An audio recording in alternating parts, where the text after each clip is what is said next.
លេងហើយឬមុំខ្នងភ្នំអានុសាវរីយ៍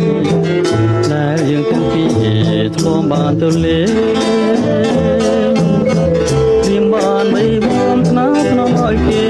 ងបែកទាំងខ្លាឆ្វេងអូនស្នាមសាមភ្លេងក៏មកជារវើយទាំងជ្រោះហូរហួឈ្មោះទៅមហាសាគរតែក្លិនកេសរនៅតែគៀកកាបាំងសីហៅទៅតែនៅចំឡាយឬសូលវើយវើយថាអូននេះហើយជាខ្នើយវាសនាក្នុងភ្នំអានុ